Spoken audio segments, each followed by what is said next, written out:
देखिए, अब से थोड़ी ही देर में प्रधानमंत्री नरेंद्र मोदी देश को संबोधित करने वाले हैं। उम्मीद ये जताई जा रही है कि कल संसद में महिला आरक्षण बिल गिरने के बाद आज प्रधानमंत्री अपनी बात रख सकते हैं। साथ ही साथ विपक्ष पर भी जमकर प्रहार कर सकते हैं। हालांकि पीएम मोदी किस मुद्दे पर संबोधित करेंगे, इसे लेकर अभी तक कोई भी आधिकारिक जानकारी सामने नहीं आई है। लेकिन कल महिला आरक्षण बिल के सदन में गिरने के बाद विपक्षी दलों के मेज थपथपाने पर विवाद बढ़ गया है। बीजेपी ने इसे विपक्ष का जश्न बताया है। संविधान के अनुच्छेद 368 के उपबंधों के अनुसार सभा की कुल सदस्य संख्या के बहुमत द्वारा तथा सभा के उपस्थित और मत देने वाले सदस्यों के कम से कम 2/3 बहुमत द्वारा पारित नहीं हुआ। उम्मीद जताई जा रही है कि पीएम मोदी महिला आरक्षण पर विपक्ष के इस नीति पर भी निशाना साधेंगे। इससे पहले भी पीएम मोदी कई अहम मुद्दों पर रात के इसी वक्त देश को संबोधित कर चुके हैं। 8 नवंबर 2016 नोटबंदी की घोषणा की, 8 अगस्त 2019 जम्मू कश्मीर में अनुच्छेद 370 हटाने के बाद संबोधित किया, 19 मार्च 2020 कोरोना पर जनता कर्फ्यू की अपील, 12 मई 2020 आत्मनिर्भर भारत अभियान पर पैकेज की घोषणा, 21 सितंबर 2025 जीएसटी बचत उत्सव, तो वहीं 12 मई 2025 ऑपरेशन सिंदूर पर बात रही थी। इसी कड़ी में पीएम मोदी आज देश के सामने महिला आरक्षण बिल पर सरकार की मंशा साफ करेंगे। तो देखिए, महिला आरक्षण पर अब सियासत जो है वो बढ़ती जा रही है, सियासी तलवारें खिंच गई है। उत्तर प्रदेश की अगर बात करें तो बीजेपी इसके लिए बड़ी प्लानिंग कर रही है। थोड़ी देर में लखनऊ में सीएम योगी, बीजेपी के प्रदेश अध्यक्ष पंकज चौधरी और संगठन के महामंत्री की बैठक होगी, जिसमें अब आगे की रणनीति पर जमकर चर्चा होगी। तो वहीं दूसरी तरफ पश्चिम बंगाल में महिला आरक्षण पर सीएम योगी ने विपक्ष को सख्त संदेश दे दिया है। आधी आबादी का अपमान किया है, उनके हक पर डकैती डलवाने का काम किया है और देश की बहनें इसको स्वीकार नहीं कर सकती हैं, किसी भी स्थिति में स्वीकार नहीं कर सकती हैं। इतना ही नहीं बल्कि सीएम योगी ने टीएमसी समेत बाकी राजनीतिक दलों पर महिला आरक्षण बिल का विरोध करने और घुसपैठियों की पैरवी करने का आरोप लगाया है। यानी महिला आरक्षण पर अब बीजेपी चौतरफा हमले की तैयारी में है। बंगाल में चुनाव की धुरी इस आरक्षण के इर्द गिर्द घूमेगी। वहीं सीएम योगी ने इसका बस ट्रेलर दिखाया है। इस मुद्दे पर बीजेपी अब विपक्ष के खिलाफ मोर्चाबंदी की तैयारी में जुटी है। देखिए, 24 घंटे पहले 121वां संविधान संशोधन बिल गिर गया, जिसके बाद सरकार बिल पास कराने के लिए बहुमत नहीं जुटा पाई, क्योंकि विपक्ष ने बिल के विरोध में यहां जमकर विरोध किया था। बिल पास नहीं होने के बाद अब महिला आरक्षण को लेकर एनडीए सड़कों पर उतर आया है। देश भर में विरोध प्रदर्शन कर रहा है और बताया जा रहा है कि विपक्ष महिला विरोधी है। और उसी प्रदर्शन की ये तस्वीरें हैं दिल्ली, सिक्किम और छत्तीसगढ़ का दुर्ग। हर जगह महिला आरक्षण बिल पारित नहीं होने के विरोध में बीजेपी ने विपक्ष के खिलाफ जमकर प्रदर्शन किया।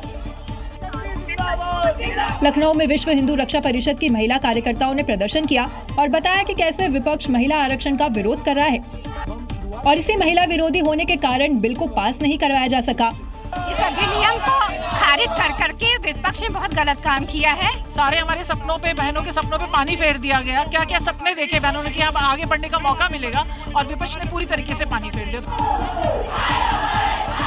केंद्रीय मंत्री किरण रिजिजू ने एक्स पर सिक्किम में हुए प्रदर्शन की तस्वीरें शेयर की और बताया कि कैसे महिला आरक्षण के लिए मिल रहा ये समर्थन कांग्रेस के लिए चेतावनी है। दिल्ली में CM Rekha Gupta confederation of all India traders के विरोध प्रदर्शन में शामिल हुई। हाथ पर काली पट्टी बांधकर बिल पास न होने के विरोध में आक्रोश जाहिर किया।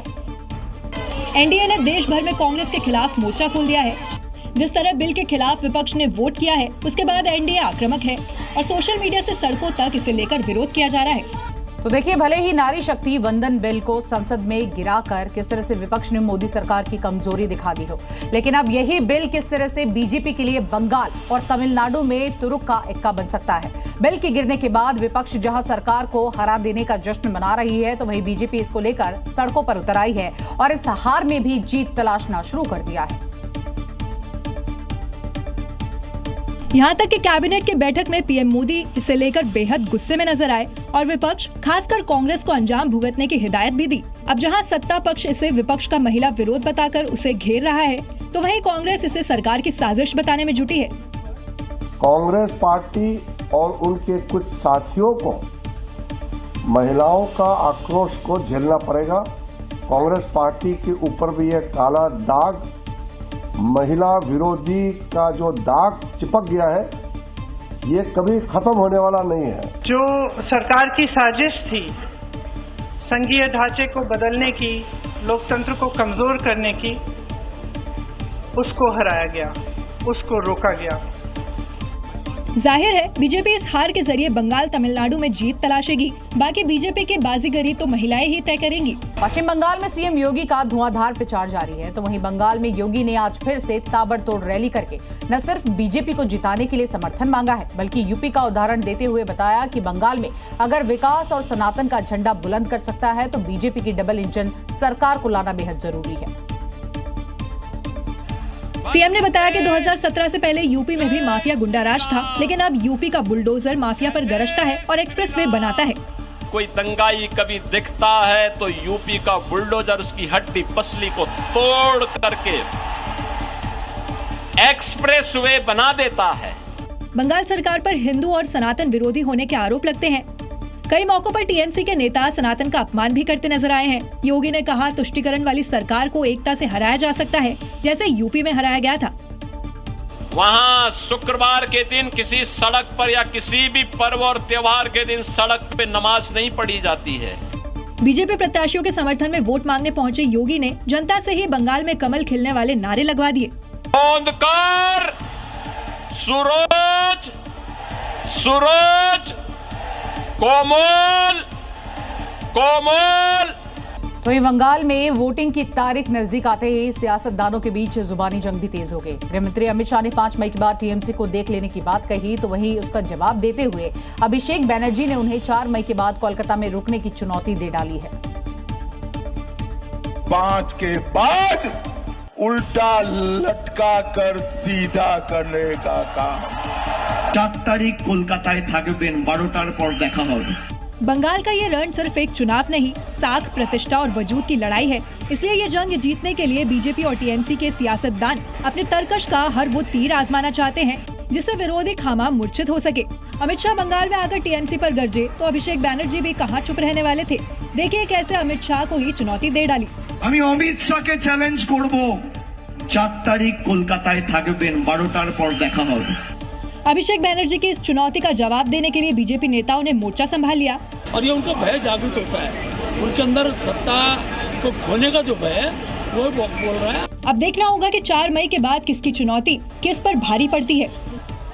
वहीं पश्चिम बंगाल में चुनावी हिंसा का इतिहास रहा है, जिसको देखते हुए कई बार आप देखिए यहाँ पर हिंसा की तस्वीरें भी सामने आई हैं और इस बार केंद्र सरकार सुरक्षा को लेकर कोई कोर कसर छोड़ती हुई नजर नहीं आ रही। बंगाल के संवेदनशील जगहों पर पैरामिलिट्री फोर्स का कड़ा पहरा है। बख्तरबंद गाड़ियों से पेट्रोलिंग की जा रही है। चप्पे चप्पे पर पैरामिलिट्री फोर्स के जवान गश्त दे रहे हैं। बंगाल विधानसभा चुनाव को लेकर केंद्र सरकार ने धुरंधर तैयारी की हुई है। बंगाल के संवेदनशील इलाकों को छावनी में तब्दील कर दिया गया है। ये सब इसीलिए हो रहा है क्योंकि पूरी चुनाव प्रक्रिया शांति के साथ पूरी की जा सके। वहीं अगर कोई भी माहौल बिगाड़ने की कोशिश करे या फिर चुनाव के दौरान रक्त चरित्र दिखाए तो उनका ऑन द स्पॉट इलाज किया जा सके। जलपाईगुड़ी में संवेदनशील इलाकों में सेंट्रल फोर्स का सख्त पहरा है। यहाँ बख्तरबंद गाड़ियों से नजर रखी जा रही है। उधर सुवेंदु अधिकारी के गढ़ पूर्व मेदिनीपुर के कांधी में पैरामिलिट्री फोर्स ने रूट मार्च किया। वोटरों से बात कर सुरक्षा बलों ने कड़ी सुरक्षा का मैसेज दे दिया है। पश्चिम बंगाल विधानसभा चुनाव में केंद्रीय अर्धसैनिक बलों की 2500 से ज्यादा कंपनियां तैनात की गई हैं, जहां 2 चरणों में 23 अप्रैल और 29 अप्रैल को वोट डाले जाएंगे। देखिए, दिल्ली पुलिस की स्पेशल सेल ने एक बड़ी आतंकी साजिश को पूरी तरह से नाकाम करते हुए 4 संदिग्ध को गिरफ्तार किया, जो देश में खौफनाक वारदात को अंजाम देने की फिराक में थे। पकड़े गए ये आरोपी महाराष्ट्र, उड़ीसा और बिहार के रहने वाले हैं। मोहम्मद हम्माद, शेख इमरान, मोहम्मद सोहेल और मोसिब अहमद पुलिस की गिरफ्त में आए ये वही 4 संदिग्ध हैं जो कट्टरपंथी सोच से प्रभावित थे और गजवाए हिंद जैसे खतरनाक विचारों को बढ़ावा दे रहे थे। ये आरोपी सोशल मीडिया के जरिए लोगों को भड़काने का काम कर रहे थे। इनमें से 2 आरोपी मिलकर एक रिमोट कंट्रोल आईईडी बम बनाने की तैयारी कर रहे थे। इनमें से एक आरोपी 2025 में दिल्ली आकर लाल किला और इंडिया गेट जैसी जगहों की रेकी भी कर चुका था। इसके अलावा ये क्राउड फंडिंग भी कर रहे थे। पुलिस ने बताया कि चारों आरोपी साधारण परिवारों से आते हैं और ज्यादातर 10वीं तक पढ़े हुए हैं। कोई मैकेनिक है, कोई सिक्योरिटी गार्ड है, तो कोई प्लम्बर का काम करता है। लेकिन सोशल मीडिया और कट्टरपंथी भाषणों के प्रभाव में आकर ये गलत रास्ते पर चल पड़े थे। इनके पास से आईईडी बनाने का सामान और मोबाइल फोन बरामद किए गए हैं, जिनकी जांच जारी है। यूपी में अवैध कब्जे पर सीएम योगी का मैसेज एकदम क्लियर है कि जो भी अवैध है वो मिट्टी में जरूर मिलेगा। इटावा में सालों से चल रहे यहां पर देखिए किस तरह से अवैध कब्जे पर अब बुलडोजर एक्शन देखने को मिला है, क्योंकि अब बुलडोजर के अगले टारगेट पर है ये मजार, जिसके 832 साल पूरे होने का दावा किया जा रहा है। मजार बिहड़ क्षेत्र में बनी सैयद बाबा मजार है, जो कि यूपी के इटावा में है, जिसे बिहड़ वाले सैयद बाबा के नाम से भी पुकारा जाता है। ये मुगल आक्रांता मोहम्मद गोरी के सेनापति की अवैध मजार है, लेकिन अब इस पर बुलडोजर चलने का टाइम आ गया है, क्योंकि इस मजार को लेकर वन विभाग की अदालत ने करीब 2 माह की सुनवाई के बाद फैसला सुनाया है, जिसमें मजार को अवैध बताते हुए बेदखली के आदेश दे दिए हैं। आरोप है कि ये मजार आरक्षित वन भूमि पर अवैध कब्जा कर बनाई गई है और अब कोर्ट के आदेश के बाद जल्द ही बुलडोजर एक्शन इस पर हो सकता है। विदेशी आक्रांता के नाम पर कोई आयोजन नहीं होने चाहिए। गुपचुप तरीके से मोहम्मद गोरी की जो निशानी यूपी में छोड़ने की साजिश सैकड़ों साल पहले रची गई थी, लेकिन अब मजार तोड़ने की उल्टी गिनती शुरू हो चुकी है। देखिए, जम्मू में शनिवार का दिन ड्रग तस्करों के लिए भारी रहा, क्योंकि जम्मू के अलग अलग इलाकों में ड्रग तस्करों पर यहां पीला पंजा गरजता हुआ नजर आया और साथ ही साथ अवैध निर्माण को मिट्टी में मिला दिया गया। तस्वीरें लगातार सामने आई। कार्रवाई के जरिए प्रशासन ने ये मैसेज भी दे दिया कि ना तो ड्रग तस्करों को पनपने देंगे और ना ही अवैध निर्माण यहां होने देंगे। इसलिए जम्मू के जावेद नगर में ड्रग्स तस्कर शैमदीन के खिलाफ एक्शन हुआ, तो वहीं हमीदू के ठिकानों को भी जमींदोज कर दिया गया। ड्रग तस्कर शैमदीन ने नशे का अवैध कारोबार कर करोड़ों की संपत्ति बनाई, सरकारी जमीन पर आलीशान प्रॉपर्टी तैयार कर ली, लेकिन बुलडोजर के हर प्रहार के साथ ही वो प्रॉपर्टी मिट्टी में मिलती चली गई। अवैध कमाई से बनाई गई इस संपत्ति की एक एक ईंट जब तक मिट्टी में नहीं मिल गई, पीला पंजा गरजता रहा। शैमदीन खुफिया ड्रग पैडलर है, जो इस समय जेल में है और उसके बनाए अवैध साम्राज्य को ढाया जा रहा है। कार्रवाई के दौरान किसी तरह की कोई गड़बड़ी ना हो, इसके लिए भारी पुलिस बल की तैनाती की गई थी। इधर नंबर हमीदू नाम के तस्कर का भी आया। इसने भी अवैध कमाई से संपत्ति का निर्माण किया था, लेकिन अब प्रशासन की नजर उसकी संपत्ति पर पड़ गई और एक एक कर अब बुलडोजर के जरिए उन्हें मिटाया जा रहा है। हमीदू के खिलाफ एनडीपीएस के कई मामले दर्ज हैं। फरार हमीदू की तलाश की जा रही है, लेकिन उससे पहले उसकी अवैध संपत्तियों का नामो निशान मिटाया जा रहा है। Strait of Hormuz open to all की खबर आने के बाद अब देखिए किस तरह से सभी राहत की सांस ले रहे थे, लेकिन महज सिर्फ और सिर्फ 18 घंटे के बाद ईरान की तरफ से आए एक दूसरे बयान ने दुविधा बढ़ा दी है और ऐसा लग रहा है कि ये समझौता बेपटरी हो गया है। ईरान ने ट्रंप पर सोशल मीडिया के जरिए माहौल बनाए रखने का आरोप भी लगाया है। तो क्या ईरान हॉर्मुज पर अपने दावे से पीछे नहीं हटा है, या फिर इसे लेकर ईरानी शासन 2 धड़ों में बट गया है? अराक्ची कह रहे थे हाँ, लेकिन अब गालिबाफ कह रहे हैं ना। ईरानी संसद के स्पीकर एमबी गालिबाफ ने ट्रंप को झूठा तक कह दिया। ट्रंप और अराक्ची के बयानों के बाद देखिए स्ट्रेट ऑफ हॉर्मुज में जहाजों की हलचल। दूसरी तरफ पेरिस में दुनिया के 40 देशों के नेताओं ने हॉर्मुज में सुरक्षित जहाज की आवाजाही सुनिश्चित करने के लिए बैठक की। इसे ईरान के साथ अमेरिका के दूसरे दौर की वार्ता के लिए बेहतर संकेत माना जा रहा था, लेकिन अब गालिबाफ का नया दावा कुछ और ही बयां कर रहा है। ऐसे में क्या माना जाए, पहली बार की तरह दूसरे दौर में भी हॉर्मुज ही शांति वार्ता के बीच टकराव की वजह बनने जा रहा है। तो ये हॉर्मुज पर अमेरिका और ईरान के बीच की ये तनातनी अब देखिए किस तरह से मिडिल ईस्ट की शांति पर एक बार फिर से पानी फेरती हुई नजर आ रही है। कुछ दिनों पहले तक जो ट्रंप शांति समझौता ईरान के पुनर्निर्माण की बात कर रहे थे, वही ट्रंप अचानक से बम बारूद की बातें करने लगे, जिसका मतलब साफ है कि मिडिल ईस्ट एक बार फिर से बड़े सैन्य टकराव की तरफ बढ़ता जा रहा है। और 24 अप्रैल को दूसरे दौर की होने वाली वार्ता भी टल सकती है, क्योंकि अमेरिका हो या ईरान बातचीत की बात कह जरूर रहे हैं, लेकिन बीच बीच में उनके बयान सीजफायर के बीच भी युद्ध की चिंगारी भड़काने के लिए काफी है। तो दूसरी तरफ ईरानी नेता भी कुछ कम नहीं है। गालिबाफ से लेकर अराक्ची तक बीच बीच में ट्रंप की भाषा में ही उन्हें जवाब दे रहे हैं। ऐसे में अब आने वाले 2 तारीखें मिडिल ईस्ट के लिए बेहद अहम हो जाती है, पहला 22 अप्रैल और दूसरा 24 अप्रैल। लेकिन बात वहीं अटकी नजर आ रही है जहाँ से शुरू हुई थी। हॉर्मुज स्ट्रेट, परमाणु प्रोग्राम और लेबनान में सीजफायर, यही वो 3 बिंदु थे जिन पर इस्लामाबाद में वार्ता फेल हुई थी। हैरानी की बात यह है कि वही मुद्दे आज भी शांति वार्ता में रोड़ा बने हुए हैं। नासिक के धर्मांतरण मामले में अब मास्टरमाइंड बताई जा रही निदा खान फरार चल रही है। मामला सामने आने के बाद अब देखिए निदा कहाँ है ये कोई नहीं जानता है। हालांकि उसकी तरफ से खुद के प्रेग्नेंट होने का हवाला देकर अग्रिम जमानत की मांग की गई, लेकिन पुलिस की टीम उसकी लगातार तलाश कर रही है, क्योंकि दावा है कि निदा खान ही देश की बेटियों की वो दुश्मन है जिसने धर्मांतरण वाला गैंग एक्टिव किया और फिर मासूमों को शिकार बनाया, और इसीलिए पुलिस उसे बख्शने के मूड में नहीं है। कॉर्पोरेट जिहाद की क्वीन की तलाश के लिए 3 अलग अलग टीमें लगी हैं। मुंब्रा में निदा के पति को हिरासत में लेकर 4 घंटे पूछताछ की गई। मामले में अब तक 8 गिरफ्तारियां और FIR दर्ज हो चुकी है और CM फडणवीस ने दोहराया कि किसी को बख्शा नहीं जाएगा। साथ ही पुलिस से हर एंगल और पैटर्न से जांच के निर्देश दिए हैं। इस पर बहुत कड़ी कार्रवाई हम लोग कर रहे हैं और बिल्कुल ध्यान में आता है कि एक मॉड्यूल के तहत इसको किया गया है। इस मॉड्यूल के तार कहां तक है, इसकी जांच हम लोग करेंगे। निदा खान पर पीड़ितों ने आरोप लगाए हैं कि वो इस्लामिक परंपराओं के कपड़े पहनने का दबाव बनाती थी, कर्मचारियों को बुर्का पहनना सिखाती थी और उसी की तरह उसके साथी भी धर्मांतरण का दबाव बनाते थे। मामला सामने आने के बाद से निदा खान छिपती फिर रही है, लेकिन सरकार और पुलिस की सख्ती के चलते वो ज्यादा दिन आजाद नहीं घूम पाएगी। यूपी में पकड़े गए 4 संदिग्ध आतंकियों से पूछताछ में कई बड़े खुलासे हो रहे हैं और अब इस मामले में एक नया खुलासा हुआ है, जिसकी वजह से जांच एजेंसियां और भी ज्यादा अलर्ट मोड पर आ गई है। दरअसल इन संदिग्धों को लखनऊ में आतंकी हैंडलर के इशारे पर एक व्यक्ति ने ज्वलनशील पदार्थ दिया था। अब जांच एजेंसियां ये पता लगा रही है कि लखनऊ के आलमनगर रेलवे स्टेशन में इन संदिग्धों को ज्वलनशील पदार्थ देने वाला वो मिस्ट्री मैन कौन था। रेलवे स्टेशन पर लगे CCTV और बाकी सुरागों की मदद से उसकी तलाश जारी है। पूछताछ में खुलासा हुआ है कि उस शख्स ने इन संदिग्धों को रेलवे स्टेशन पर 2 लीटर ज्वलनशील पदार्थ दिए थे, जिसे ATS ने इनके पास से बरामद किया है। अंदेशा है कि वो शख्स पाकिस्तानी हैंडलर से लगातार संपर्क में था। सूत्रों के मुताबिक इन चारों को उस शख्स के बारे में जानकारी नहीं थी। चारों की सोशल मीडिया के जरिए लगातार पाकिस्तानी हैंडलर से बातचीत हो रही थी। उसी हैंडलर ने इस शख्स को भेजा था। वहीं ये भी खुलासा हुआ है कि चारों संदिग्धों ने अपने अपने मोबाइल से तमाम चैट डिलीट कर दी थी। ATS उनके मोबाइल में चैट रिकवर करवा रही है। वहीं यूपी के अलीगढ़ में एक होटल में महिला को बंधक बनाकर उससे दुष्कर्म और मारपीट के मामले में पुलिस ने अब बहुत बड़ा एक्शन ले लिया है, क्योंकि आरोपी ने अपना धर्म छिपाकर किस तरह से हिंदू महिला को अपना शिकार बनाया था। पुलिस ने इस मामले में अब तक 5 आरोपियों को गिरफ्तार भी किया है। पुलिस के गिरफ्त में आए ये वही आरोपी हैं जो एक महिला को होटल में बंधक बनाकर प्रताड़ित कर रहे थे। महिला को कई दिनों से अवैध तरीके से चल रहे एक होटल में कैद किया हुआ था। उसकी जबरन शादी करा दी थी। वहीं जब महिला ने वहां से भागने की कोशिश की तो उसके साथ मारपीट की गई। जैसे ही इस मामले की पुलिस को जानकारी मिली तो आरोपियों की साजिश की परतें एक एक कर खुलती चली गई।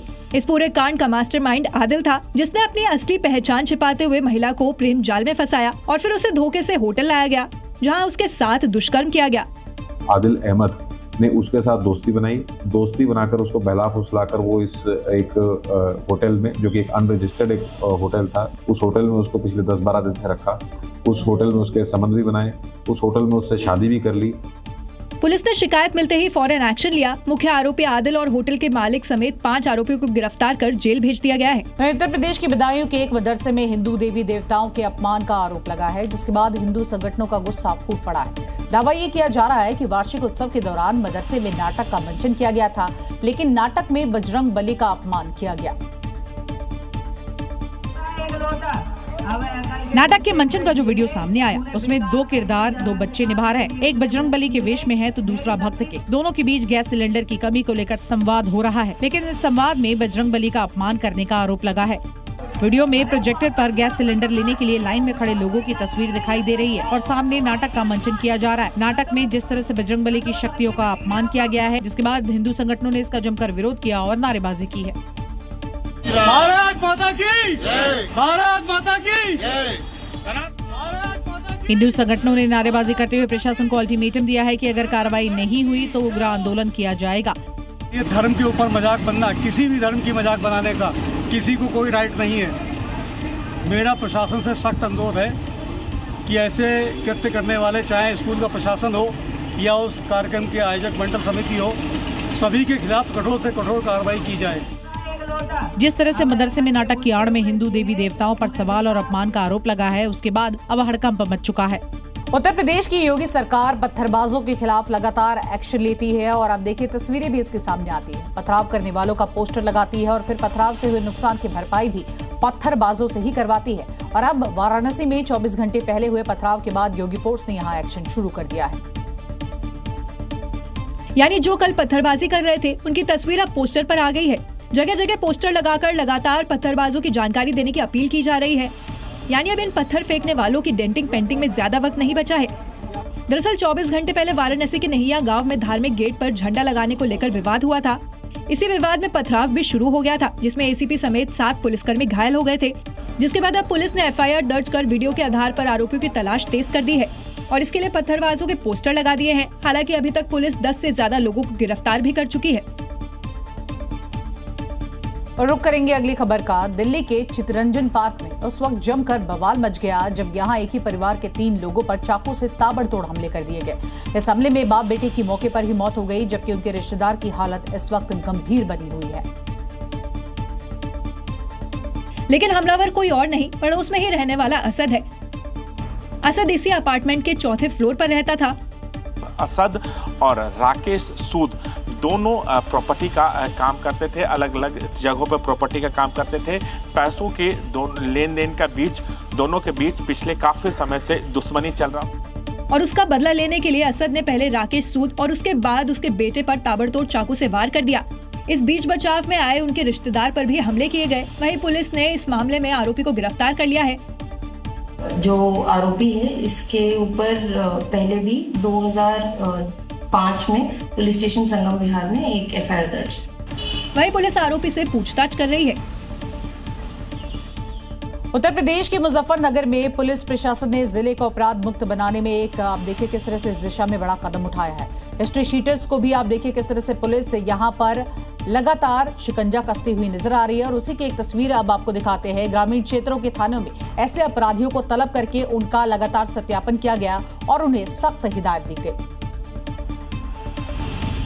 दरअसल ये कवायद थी जिले में अपराध में कमी लाने की, जिसके तहत हिस्ट्री शीटर को बुलाने के साथ ही उन्हें पुलिस की मदद करने के लिए कहा गया। सजा पूरी कर चुके या जमानत पर बाहर चल रहे थे ये अपराधी पुलिस के निमंत्रण पर थाने भाग चले आए, जिन्हें इन्फॉर्मर बनने या फिर शक के आधार पर कभी भी उठाए जाने की चेतावनी दी गई। अगर कहीं भी कोई दिक्कत तुम्हारे आसपास हुई तो तुम कहाँ से जाओगे? कोई ऐसा नहीं है तुम ऐसे अभी जो बिल्कुल खाट पे आ गया हो तुम बहुत कुछ कर सकते हो। जिले के कई थानों में ऐसे ही कवायद की गई। तुम हमें इन्फॉर्मेशन दोगे, ये तुम्हारा काम है। पता तो हम लगा लेंगे, तुम ना दोगे तब भी लगा लेंगे। पुलिस के मुताबिक ये केवल एक औपचारिक सत्यापन नहीं है, बल्कि अपराधियों की गतिविधियों पर फील्ड इंटेलिजेंस आधारित निगरानी का हिस्सा है। राजस्थान के जयपुर में गर्भवती महिला से छेड़खानी का एक मामला सामने आया है और अब 6 दिन के बाद भजन सरकार की पुलिस ने शोहदे का योगी फोर्स वाली स्टाइल में ही इलाज कर दिया है। जो आरोपी 6 दिन पहले तक सही सलामत अपने पैरों से भाग गया था, वो अब लंगड़ा कर चलता हुआ नजर आया।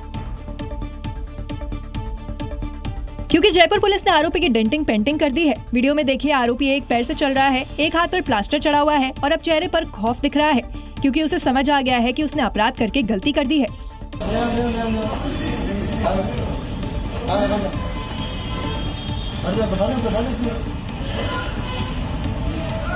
दरअसल 12 अप्रैल को आरोपी ने सड़क पर जा रही एक गर्भवती महिला से छेड़खानी की थी और महिला के शोर मचाने पर आरोपी फरार हो गया था, लेकिन उसकी ये करतूत सीसीटीवी में कैद हो गई थी, जिसके बाद पुलिस ने उसे सीसीटीवी के आधार पर आरोपी की तलाश शुरू कर दी थी और अब पुलिस गिरफ्त में आने के बाद शोहदे की डेंटिंग पेंटिंग कर दी है। उत्तर प्रदेश में स्टंटबाजों पर एक के बाद एक देखिए किस तरह से एक्शन तो हो ही रहा है, लेकिन कार्रवाई मॉडिफाइड बुलेट साइलेंसरों के खिलाफ भी हो रही है। तेज आवाज वाले इन साइलेंसरों को लेकर योगी फोर्स न सिर्फ यहां जमकर छापेमारी कर रही है, बल्कि साइलेंसरों को जब्त करके बता रही है कि लाउड यहां पर वॉइस नॉट अलाउड है। तस्वीरें मुजफ्फरनगर की है, जहां पुलिस ने साइलेंसर लगाने वालों की दुकान पर छापा मारा। मॉडिफाइड साइलेंसर बेचने वाली 2 दुकानों पर छापे के दौरान पुलिस को 70 से ज्यादा साइलेंसर मिले। पुलिस ने नियम के विरुद्ध साइलेंसर बेचने पर 4 लोगों को गिरफ्तार किया है। स्टंटबाज बाइकों में मॉडिफाइड साइलेंसर लगाकर न सिर्फ स्टंट करते हैं, बल्कि इससे नॉइज पोल्यूशन भी फैलता है। ऐसे में पुलिस लगातार कार्रवाई कर रही है। जालौन में भी प्रशासन ने बड़ी कार्रवाई की है। चेकिंग के दौरान 4 बुलेट का चालान कर 1 बुलेट का मॉडिफाइड साइलेंसर जब्त किया गया है। अधिकारियों ने बाइक सुधारने वाले मैकेनिकों को मॉडिफाइड साइलेंसर वाले वाहनों की सर्विसिंग न करने की चेतावनी दी है। उत्तर प्रदेश की बस्ती में एक दिल दहला देने वाला मामला सामने आया है, जहां पर एक मासूम को सिर्फ इसलिए जलते तंदूर में फेंक दिया गया क्योंकि उसे शादी समारोह में एक रसगुल्ला खा लिया था और तंदूर में फेंकने का आरोप खाना बनवाने वाले ठेकेदार पर लगा है। इस खौफनाक वारदात में बुरी तरह झुलसे मासूम का अस्पताल में इलाज जारी है और जिस ठेकेदार पर आरोप लगा है वो फरार है। दरअसल मासूम अपनी नानी के साथ एक रिश्तेदार की शादी में गया था, जहां वो बच्चों के साथ खेल रहा था। खेलते खेलते वो खाना बनाने वाली जगह पहुंच गया, जहां उसने रसगुल्ला निकाल कर खा लिया, जिससे गुस्साए केटरिंग ठेकेदार ने मासूम को उठाकर जलते तंदूर में फेंक दिया और मासूम गंभीर रूप से झुलस गया। घटना के बाद मासूम को परिजनों ने अस्पताल में भर्ती कराया है। वहीं पुलिस ने शिकायत के आधार पर आरोपी ठेकेदार की तलाश शुरू कर दी है। आरोपी घटना के बाद से फरार बताया जा रहा है। और देखिए, अगर आप गर्मियों में आइसक्रीम खाने के शौकीन हैं तो सावधान हो जाइए, क्योंकि ये आपके सेहत के लिए हानिकारक साबित हो सकता है। उत्तर प्रदेश के महाराजगंज में खाद्य विभाग के अफसरों ने 4 आइसक्रीम फैक्ट्रियों पर छापा मारा है।